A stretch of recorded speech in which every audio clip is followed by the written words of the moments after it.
Check out today's piece of fan art. Uh-oh, looks like Ritsuka's in trouble again. DW doesn't care though, since they gave Da Vinci a swimsuit this summer. If anything, we should question why Da Vinci, an adult male in life, ultimately chose the body of a young girl. Whatever, it's all fun here. Thank you so much, Samorg.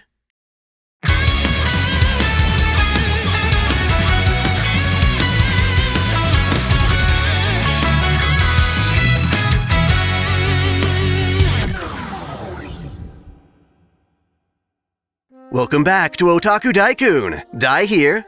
If you've been following my latest videos closely, you'll know that I've recently been talking about narrative multiverses, as well as how we grow as people while waiting for certain stories to finish. Those releases serve as the perfect foundation for today's topic, the Evangelion rebuild movies. The fourth film, 3.0 plus 1.0, Thrice Upon a Time, which sounds like a name Tatsuya Nomura came up with, finally released on Amazon Prime Video, marking the end of a quadrilogy that first released all the way back in 2007. Fans interested in these movies can at last have some closure after waiting 14 long years. As I spoke of previously, I myself have changed greatly during that time. Apparently, the series creator Hideaki Anno also changed quite a bit during the 26 years since the original series first aired in Japan.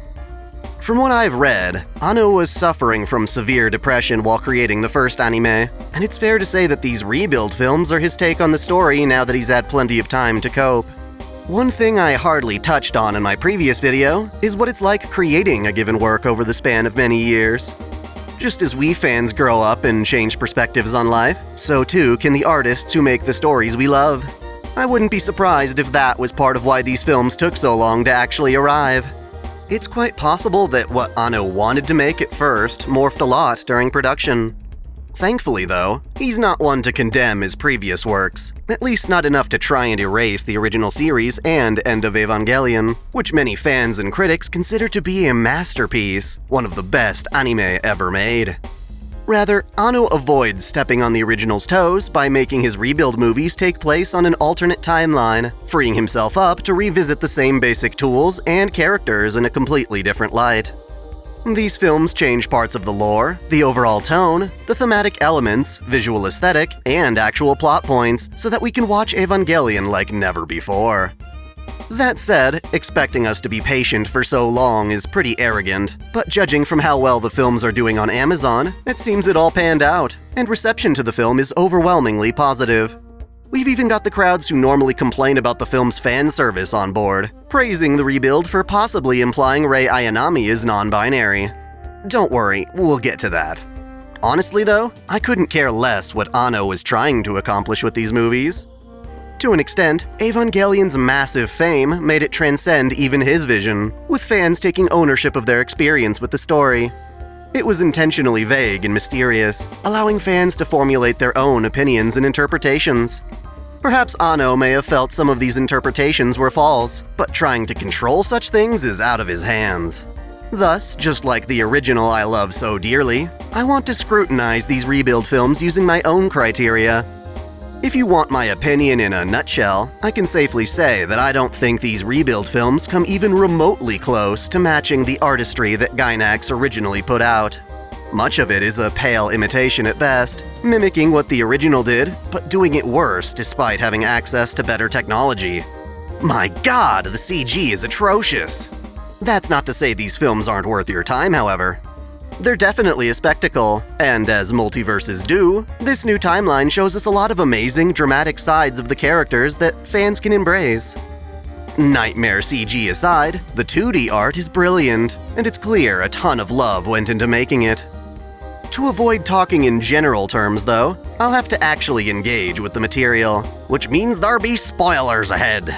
Luckily, Evangelion, both the original and rebuild, are more accessible than ever before, so please go ahead and watch as much of them as you need before returning to this video. Now that you've been warned, I'll begin with my reaction to the first film. I was a college freshman when I first saw this movie, and back then, nobody had any idea how different the story was going to get. Aside from a handful of seemingly random changes, it was mainly a shot-for-shot reconstruction of the original, only in HD.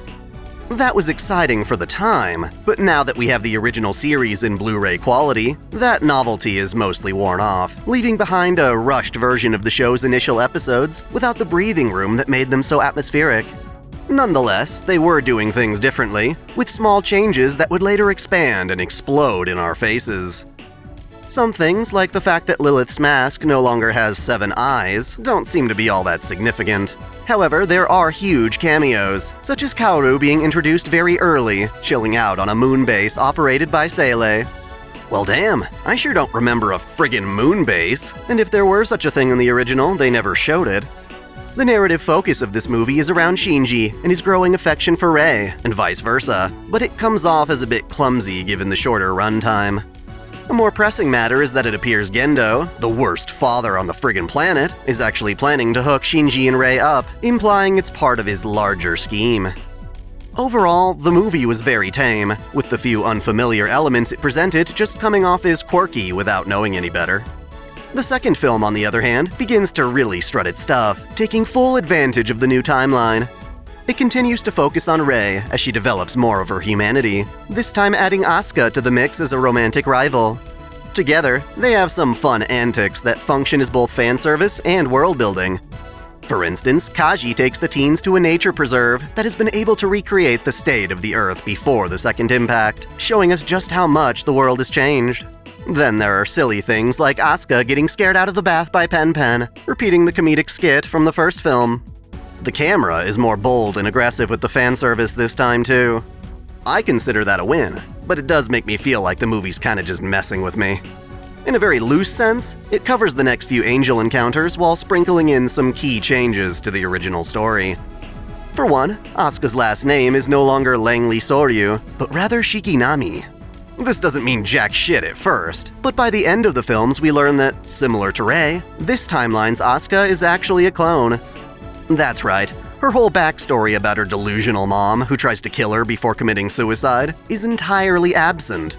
Instead, she's part of the Shikinami series of clones, and for the sake of survival, she works hard as an Eva pilot to stand out amongst her other variants. I honestly don't see a good reason for making this change. Sure, she becomes a pawn in Gendo's ultimate scheme, but that could have easily happened without all the clone nonsense. Another critical detail is that Kaji, who originally delivers to Gendo the recovered embryo of Adam, instead brings Gendo a strange device called Nebuchadnezzar's Key, which gets shit all explanation other than how it turns Gendo into a superhuman in preparation for the fourth impact. This is gonna sound kind of hilarious, but I happen to remember when human instrumentality was a simple process. You know, there's Adam and Lilith, the two seeds of life that accidentally both wound up on Earth. Whenever the two come in direct contact with each other, an impact occurs. The first impact rendered Adam dormant, allowing Lilith to populate the Earth with life. The second impact destroyed half of that human population, but freaks like Gendo and Seele figured out that they could use a potential third impact to initiate a process called instrumentality, more or less ridding all humans of their mortal bodies, their individual forms, in favor of merging into a collective consciousness. Back in the day, that was a Gynax mindfuck, but over the following years, fans were finally able to piece together exactly what was happening. The theme is still there in the rebuild films, but the actual process of achieving instrumentality is now way more complex, filled to the brim with new buzzwords and nonsense that make it way more ridiculous than just being like, hey, see this hand? It's got Adam on it. Hope you don't mind if I just stick this embryo into your womb and... Whoops. Why'd you go and do that, Rei? I bring this up because I can't for the life of me understand how Shinji winds up triggering the third impact at the climax of this film. Everything leading up to it is reasonable. Asuka takes on the job of piloting Eva Unit 3 during its initial test activation so that Rei can unite Shinji and his dad for a home-cooked meal. As expected, shit hits the fan when Unit 3 goes berserk, trapping Asuka inside. Shinji, after refusing to kill Asuka, loses control of Eva Unit 1 to the dummy plug, which proceeds to murder her, or close to it anyway. She's actually just horribly injured until she comes back with an eye patch, Chunibyo style. Anyway, this pisses Shinji off, and he refuses to pilot ever again, allowing the next angel to totally massacre the Geofront and nearly break into Central Dogma. Rei comes to the rescue, nearly killing the angel, but she's ultimately devoured by it. Hoping to rescue Rei, Shinji decides to pilot Eva Unit 1 once more, but it runs out of power before he can do so. When he wishes to save Rei no matter the cost, Unit 1 reactivates in a stronger state, which is likely because the soul of Shinji's mom, Yui, is inside Unit 1 and responds to her son's cry for help. Shinji pilots Unit 1 in a sequence taken straight out of Gurren Lagann, where he reaches into the Angel and retrieves Rei.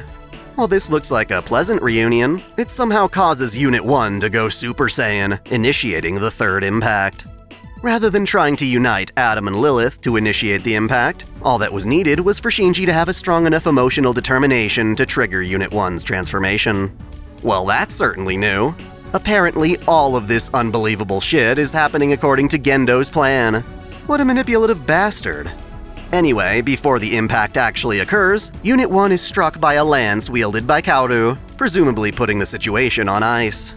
It's an insane cliffhanger that wouldn't be continued for 3 years, or 7 years for dub fans.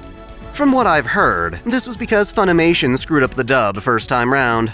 No surprise, really. When the film premiered at an anime convention, a member of the Japanese team noticed the audience laughing in places they weren't supposed to, and blamed Funimation's dub for not being accurate to their vision. Again, who would have thought? As such, the entire third film had to be redubbed under the strict supervision of the film studio to ensure authenticity. Funny how, after all of that, all 4 films were redubbed in a rush for Amazon's streaming debut. What an absolute mess.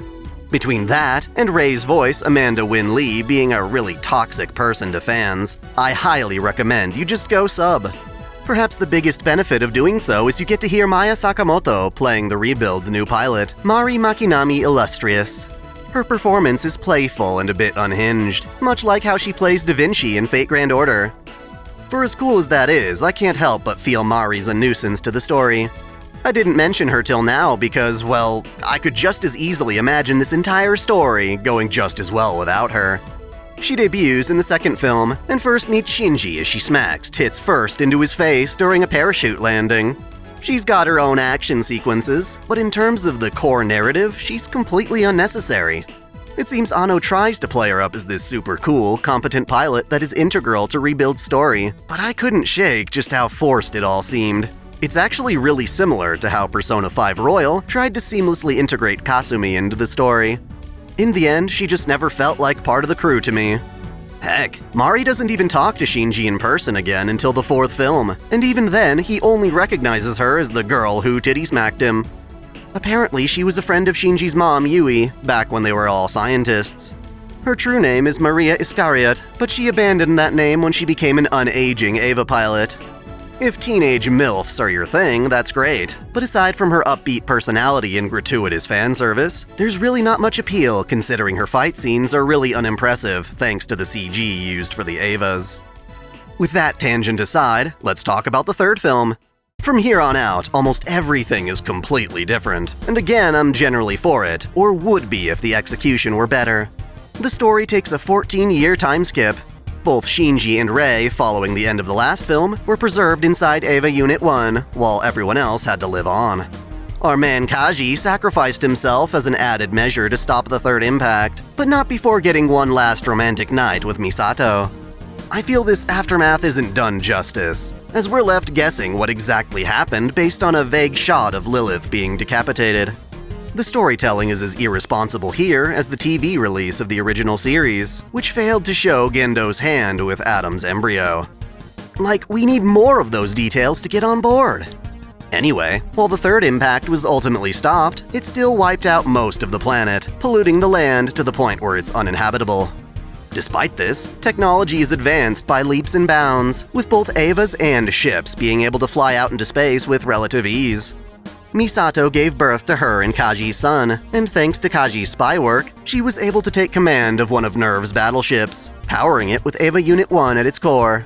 She uses this ship and a crew of new and familiar faces to battle against NERV and Gendo Ikari, whom she believes is preparing to initiate a fourth impact. I don't necessarily hate it, but I can't help but compare this battleship and how Misato runs it to Gainax's other works, namely the Nautilus in Nadia, and perhaps even the mechs in Gurren Lagann.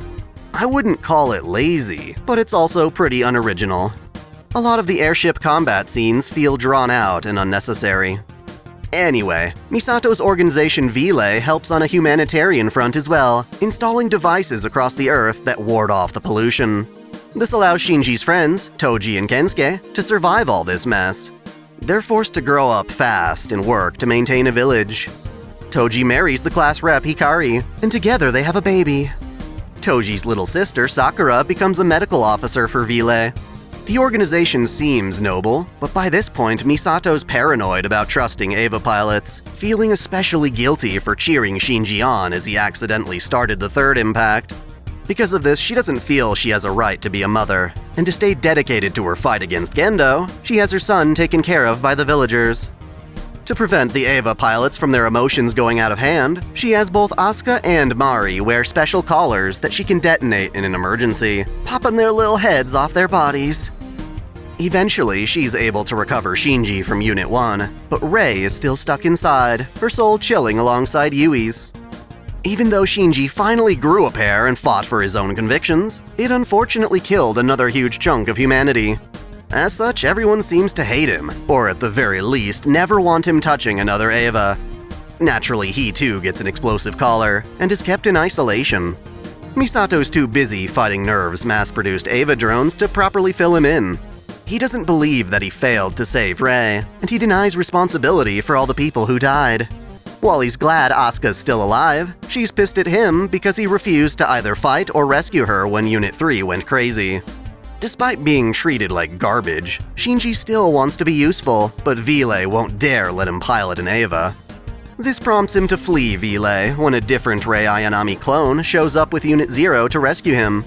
This Shinji, who doesn't know about the Rei clones, assumes this is the woman he saved and goes with her to Nerve's old headquarters. His dad, Gendo, tells him he'll be needed to pilot Eva Unit 13, but otherwise lets him wander around the facility in the meantime. He's confused by the Rei clone's lack of humanity, prompting Gendo's second-in-command, Fuyutsuki, to reveal the truth about his mom and the Rei clones. Broken and lonely, Shinji befriends Kaoru, who, unlike everyone else, actually treats him with genuine kindness. Kaoru's handled decently in this film, I suppose, but it does assume you already know that he's an angel, more specifically the avatar of Adam born by Seele. At this point, Gendo's planning to disable Seele and initiate the fourth impact for himself, which means he's humoring Kaoru's presence until ultimately betraying them. In that endeavor, Gendo convinces Kaoru that the world can be reborn anew by having Eva Unit 13 wield both the Lance of Longinus and Lance of Cassius, the respective weapons of Adam and Lilith. Unit 13 is designed to have 2 pilots, and this works out because Shinji and Kaoru are now very close with one another. He even takes off Shinji's collar and puts it on himself. Hoping to make Shinji happy, Kaoru convinces him to pilot the Eva together and retrieve the spears, only to discover that, for some reason, both the spears are the Lance of Longinus.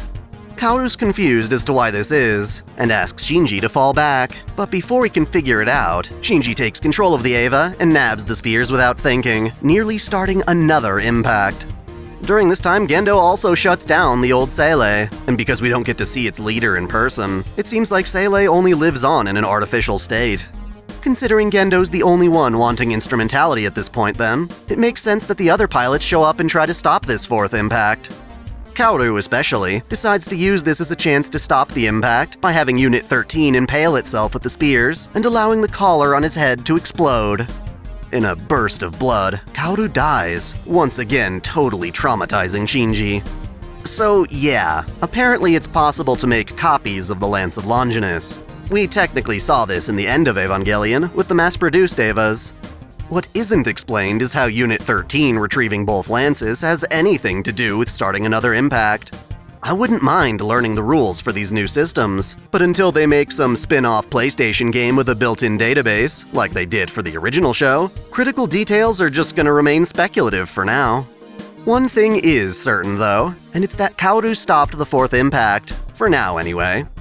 The plugs for Asuka, Shinji, and Clone Rei are ejected during the finale, forcing them to travel by foot to a village protected by Vile's barriers. And that's where the final film comes in. Much like in the end of Evangelion, Shinji is so traumatized from losing Kaoru that he won't eat or talk to anyone. Regardless, Asuka and Rei drag his sorry butt to Toji's village. Asuka spends her time there hanging around Kensuke's house, half naked. Mind you, her body is still that of a 14-year-old, but mentally she's closer to 28. She's no longer attracted to Shinji, and instead berates him for his cowardice. Clone Rei, who was only created to follow Gendo's orders, gets the chance to learn about life from the villagers. And this process is one of my favorite parts in the rebuild. It's also where the woke crowd seems to be celebrating, because Asuka mentions that the Ayanami series of clones were designed without sex. We can debate the translation of this all day, but some people are excited that this makes Rei gender fluid or possibly asexual. Personally, all I can say is that it seems weird to project these identity politics onto a biological woman who doesn't even understand what good morning and goodbye mean. Regardless, all seems well until Rei notices she can't survive outside of Nerve for much longer, and much to Shinji's tragedy, she bursts into a pool of LCL before his eyes. This prompts Shinji to return with Asuka to Vilei's ship. As penance for fleeing earlier in the previous film, Misato has Shinji locked away in an explosive bunker, while she and her crew prepare to confront Gendo for a final battle. Gendo is piloting the remnants of Lilith's egg, the Black Moon, to the site of the second impact. He's trying to repair Unit 13 for another go at the fourth impact, and buys himself time by having Fuyutsuki pilot another ship against Vilei. Asuka and Mari engage in an epic battle that, again, would have been way more impressive if it weren't CG. In the rebuilds, Eva can transform into stronger berserker modes at the cost of their pilot's sanity. Reaching her limit, Asuka engages such a mode, and it's revealed that beneath her eye patch is the remnant of the ninth angel that possessed Unit 3. By evolving her Eva into an angelic form, she tries to destroy Unit 13, only to find out she's walked right into Gendo's trap. Unit 13 takes her in as an ingredient for initiating the fourth impact, allowing Gendo to escape through a void called the Gate of Guff. Again, this is all poorly explained, if at all. Unable to pursue Gendo any deeper, Misato and her crew are at a loss until Shinji escapes his confinement and declares he wants to pilot Unit 1 to confront his father. The crew, having lost family during the near third impact, refuse to let Shinji near the Eva, but Misato defends him by taking a bullet shot at him. The crew trust Misato enough to go with her intuition, and so they leave the fate of humanity in Shinji's hands. Vilei evacuates, minus Misato, who stays behind on the ship to provide Shinji support. The young boy ventures into the void, while Mari just does some more unnecessary fighting. Shinji's confrontation with Gendo is, for the most part, a sad budget version of the end of Evangelion. The amount of CG bodies flying around is just silly, and all the dark, psychedelic mystery of instrumentality is replaced with far less provocative imagery. Even the big naked Rei looks really dumb with a more photorealistic face.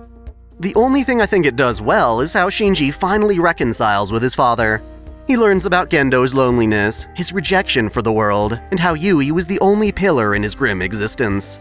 With her gone, Gendo seeks instrumentality to reunite with her once again. Instead of finding Yui through instrumentality, however, he realizes how she lives on through Shinji, and that he should never have neglected him out of fear. It's touching, not for Gendo's sake, but for Shinji's. Recall that, in the end of Evangelion, this was the turning point where Shinji rejects instrumentality, gaining the mental strength to go on living in a world even if it's sometimes painful. By that stage, however, the world was already in chaos, leaving Shinji alone on the beach with Asuka. I personally liked how vague this ending was, but the rebuilds go ahead and make it way more optimistic. When Shinji rejects instrumentality this time, he wishes for a world without the Evas, where his friends can live in peace. While still floating in his own consciousness, he friend-zones a suspiciously lewd Asuka, and has final confrontations with Kaoru, the original Rei, and Shinji's mother, who entrust the future to him. The film ends with Shinji at a train station, having grown older in this new world he created. All of his friends are there, and they seem to be living peacefully. To welcome him into this new world, Mari takes off his explosive collar, which he's still wearing for some reason, and takes him by the hand. They run off as the camera pans over a world with no Evas, which presumably means there are no angels to fight. I'm not against this happy ending, but it does come off as a bit strange. Evangelion revolutionized science fiction and fantasy anime when it first introduced instrumentality. It did to anime what Stanley Kubrick's 2001: A Space Odyssey did for Western filmmaking, properly executing a theme that many creators would later imitate. Even if you've only watched a handful of anime, I can almost guarantee that you've seen at least one other confrontation with ideas like collective unconscious or the ascension of mankind. For instance, Shiro Kotomine's invocation of Heaven's Feel in Fate Apocrypha is nearly identical to instrumentality when you boil it down to its most basic components. Now, so many years later, the show that started this trend is trying to retell that story, and its answer of finding a happy ending born from the world's end has been done before. Think Madoka Magica and such.